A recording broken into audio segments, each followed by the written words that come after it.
ఆంధ్ర తెలంగాణలో తక్కువ ఫీజులతో high quality results ఇస్తున్న ఏకైక సంస్థ తిరుమల్ ఐఏఎస్ ఇన్స్టిట్యూట్. తల్లిదండ్రులు కొద్దిసేపు కనిపించకపోతేనే తల్లడిల్లిపోతాం.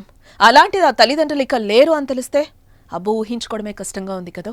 అలాంటిది పట్టుమని 5 ఏళ్లు కూడా లేని ఆ ఇద్దరు చిన్నారులకి ఇప్పుడు తల్లిదండ్రులు లేరు. వారికి తెలిసి తెలియని వయసులో తండ్రిని, కొద్దా గొప్ప ఊహ తెలిసిన తర్వాత తల్లిని కోల్పోయారు. అప్పుడు తండ్రి ఎందుకు చనిపోయాడో, ఇప్పుడు తల్లి ఎందుకు వదిలేసిందో తెలియని వారి మనోవేదన స్థానికులకు కంట నీరు తెప్పిస్తోంది.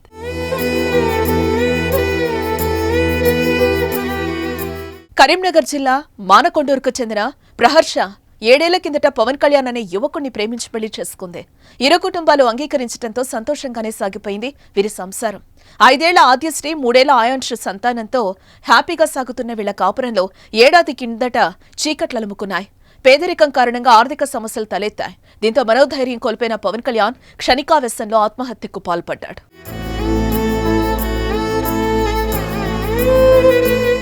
ఇక ప్రాణానికి ప్రాణంగా ప్రేమించిన భర్త తనని వదిలి వెళ్లడంతో తీవ్ర మనోవేదనకు గురైంది ప్రహర్ష.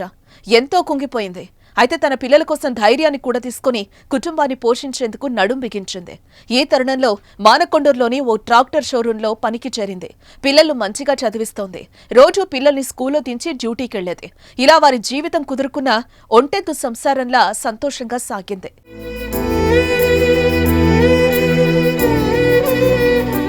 అయితే ప్రాణం కన్నా ఎక్కువగా ప్రేమించిన భర్త దూరమైన నాటి నుంచి పవన్ జ్ఞాపకాలు ప్రహర్షను తట్టి లేపుతున్నాయి. పిల్లల కోసం బతుకుతుందే తప్ప మది నిండా భర్త జ్ఞాపకాలే వెంటాడసాగాయి. భర్త మధుర స్మృతుల నుంచి బయటకు రాలేకపోయింది. రోజురోజుకి భర్త మరణం ఆమెను మరింతగా కుంగతీసింది. అప్పటి వరకు పిల్లల కోసం ధైర్యంగా ఉన్న ప్రహర్ష ఒక్కసారిగా మనోధైర్యాన్ని కోల్పోయింది. పిల్లలిద్దరినీ స్కూల్కి పంపి ఇంటి దగ్గరలోని బావిలో దూకి ప్రాణాలు తీసుకుంది. అయితే క్షణికావేశంలో ప్రాణాలైతే తీసుకుంది, కానీ తన రక్తం పంచుకొని పుట్టిన పిల్లల జీవితం ఏంటని ఆలోచించలేకపోయింది. అప్పుడు పవన్ తీసుకున్న నిర్ణయం ఆ పిల్లలకు తండ్రి లేకుండా చేస్తే, ఇప్పుడు ప్రహర్ష తీసుకున్న మరో నిర్ణయం వారిని అనాథలుగా మిగిల్చింది. ఏదేమైనా ఆ కల్మషం లేని ఆ చిన్నారులు దీనంగా చూస్తుంటే ప్రతి ఒక్కరి గుండా తరుక్కుపోతోంది.